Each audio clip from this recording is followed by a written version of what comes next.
Balanced cables అలానే unbalanced cables గురించి ఈ వీడియోలో మనం తెలుసుకుందాం. బ్యాలెన్స్డ్ కేబుల్స్ అనేవి ఈ విధంగా ఉంటాయి. అన్‌బ్యాలెన్స్డ్ కేబుల్స్ అనేవి ఈ విధంగా ఉంటాయి. యూజువల్‌గా అన్‌బ్యాలెన్స్డ్ కేబుల్స్ అనేవి 2 వైర్స్ ఉంటాయి. ఒకటి signal wire, 2 ground wire. Unbalanced cables వల్ల ఏంటంటే మనకి లాంగ్ డిస్టెన్స్ లో మనకి నాయిస్ అనేది ఏర్పడుతుంటది.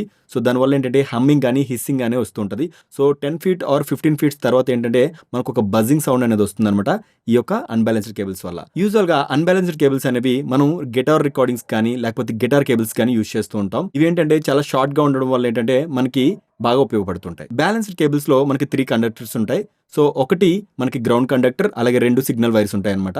సో దీనివల్ల ఏంటంటే రివర్స్ పొలారిటీ అనేది పనిచేసి ఈ యొక్క నాయిస్ క్యాన్సిలేషన్ అనేది జరుగుతుంటది. సో యూజువల్ గా బ్యాలెన్స్డ్ కేబుల్స్ అనేవి చాలా లాంగ్ డిస్టెన్స్ లో కూడా మనం యూజ్ చేసుకోవడానికి ఉపయోగిస్తాం అనమాట.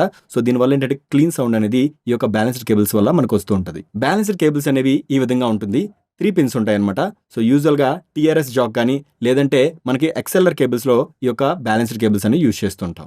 లాంగ్ డిస్టెన్సెస్‌లో అలాగే నాయిస్ లేకుండా మీరు ఏమైనా కేబుల్స్ యూజ్ చేద్దాం అనుకుంటే బ్యాలెన్స్డ్ కేబుల్స్ అనేవి సజెస్టబుల్. షార్ట్ డిస్టెన్స్‌లో యూజ్ చేసుకోవడానికి మీరు అన్‌బ్యాలెన్స్డ్ కేబుల్స్ తీసుకోవడం వల్ల మీకు యూజ్ అయితే ఉంటుంది. ఎవరికైతే అన్‌బ్యాలెన్స్డ్ అండ్ బ్యాలెన్స్డ్ కేబుల్స్ గురించి తెలుసుకోవాలనుకుంటున్నారో వారికైతే షేర్ చేయండి. ఈ వీడియో నచ్చినట్లయితే లైక్ చేయండి. మీ ఆడియో ఫ్రెండ్స్‌కి షేర్ చేయండి.